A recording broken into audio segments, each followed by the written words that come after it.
Kami diundang Toyota Indonesia untuk menghadiri Japan Mobility Show yang ada di Tokyo, Jepang. Di stage utamanya, Toyota menampilkan dua mobil konsep dengan dua genre yang berbeda, crossover dan sports car. Dan sekarang kita akan masuk ke stage teman-teman untuk melihat langsung Toyota FTSE, dan ini juga ada konsep nih FT3.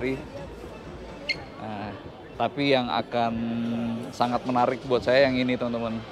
Jadi ini merupakan mobil sports masa depannya Toyota. Akio Toyoda itu menyebutkan bahwa ini merupakan bagian dari Three Brothers sports car-nya Toyota selain 86 dan Supra. Dan kelihatan di sini silhouette bodinya memang sangat sports car. Wow. Jadi dia dua pintu jelas dan dua tempat duduk. Kemudian yang menarik adalah dia menggunakan EV, jadi tenaga baterai, meskipun kita masih belum tahu spesifikasinya akan seperti apa, tapi intinya dia akan dipersenjatai dengan tenaga elektris. Gitu kelihatannya. Ini kalau teman-teman ingat dulu ada Lotus Evora, sebagian dari silhouette bodinya memang mengingatkan kita sama Lotus Evora. Dan by the way, Lotus Evora kan juga menggunakan mesin Toyota yang 35 V6 itu. Gitu. Dan banyak hal menarik dari FTSE ini teman-teman. FTSE by the way singkatan dari Future Toyota Sports Car Electric. Kelihatan bokongnya enak dilihat ya. Dan ini jelas masih konsep, jadi belum final. Cuma yang pasti ada beberapa hal yang bisa kita lihat di sini, termasuk setirnya teman-teman. Itu menggunakan yoke kemudian. Jadi seperti pesawat gitu ya, tapi memang setir yoke ini berkonsekuensi sama rasio gear yang nggak seperti setir biasa gitu. Jadi dengan sedikit tekukan, setir seperti ini punya gearing yang bisa lebih rapat. Jadi dia nggak mengurangi kelincahannya meskipun dengan olah kemudi yang terbatas. Gitu. Ini black top, tapi ini panoramik teman-teman. Kelihatan di sini ya, ini sebenarnya tembus pandang nih. Ini belum final sih, artinya bisa berubah. Masih berupa konsep. Bannya Michelin,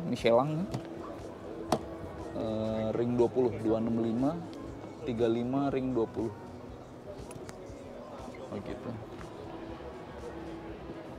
Lalu kelihatan di situ bucket seat ya. Ini semi bucket ya, jadi dia masih bisa reclining. Dan elektris ternyata teman-teman tuh. Dan meskipun di luar terlihat kuat gitu warna orange, tapi dia joknya berwarna biru dan bukan berwarna merah.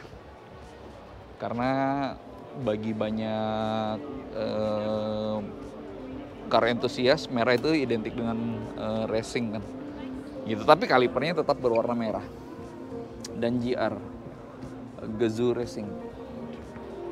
Oke, dan ini yang juga menarik dari mobil ini, meskipun dia sports car dan hanya dua tempat duduk, tapi lumayan banyak kompartemennya sehingga dia masih akomodatif untuk memberikan banyak barang-barang gitu ya, menyimpan banyak barang. Termasuk teman-teman mungkin saya mau tunjukin, permisi mas.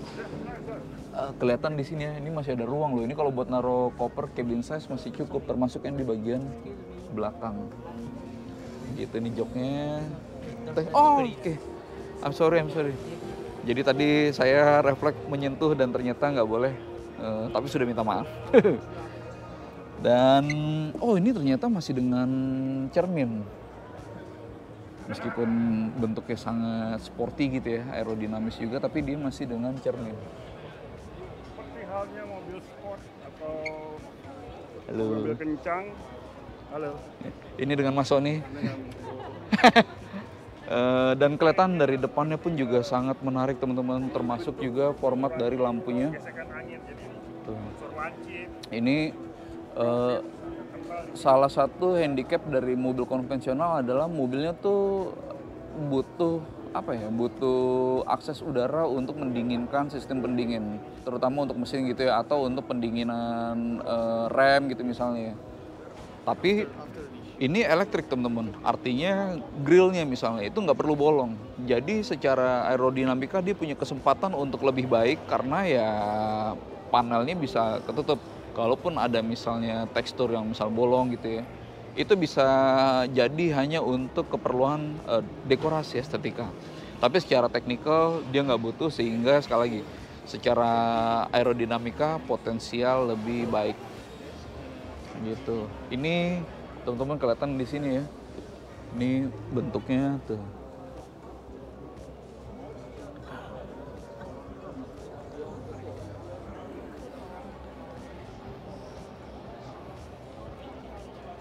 Saya mau tunjukin lebih jauh soal setir yoke-nya.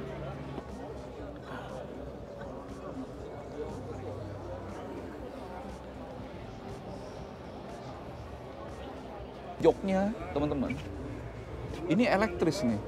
Jadi dia semi bucket, tadi seperti yang saya ceritain. Artinya dia cukup optimal menopang tubuh ketika mobil bermanuver ya. Tapi kenapa semi? Karena dia bisa di reclining. Dengan reclining jadi lebih fleksibel untuk menangani lebih banyak postur pengemudi. Dan dia elektris tuh ya.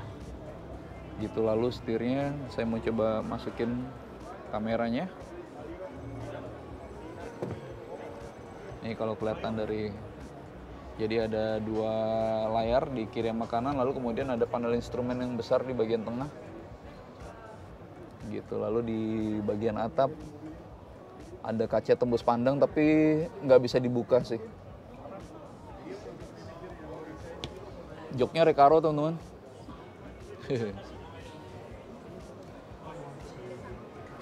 Gitu.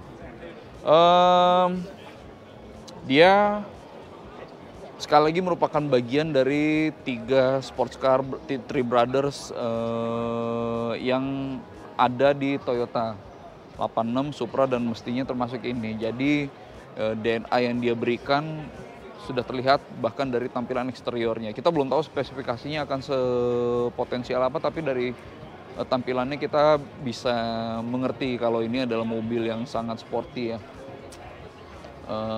Menariknya gini teman-teman, ini secara teknologi ada banyak keajaiban atau ada banyak pengembangan teknis yang bisa dilakukan. Misalnya sports car dulu identik dengan sempit atau mungkin lebih susah dikendalikan di jalan biasa gitu ya, nggak nyaman gitu. Tapi dengan arsitektur yang ada sekarang, sports car juga bisa praktis misalnya. Lalu kemudian dia bisa kencang tapi dia juga bisa nyaman di jalan pelan misalnya. Jadi kita bisa berharap banyak di kedepannya mobil masa depan termasuk seperti yang ada di FTSE ini akan punya kapabilitas yang lebih banyak untuk menangani lebih banyak skenario. Jadi dia misalnya bisa kencang, dia bisa ramah energi, dia bisa two-seater yang sangat sporty tapi juga bisa memberikan kepraktisan. Jadi secara tampilan pun juga akan sangat eksotis gitu. Mungkin itu loh teman-teman dari saya.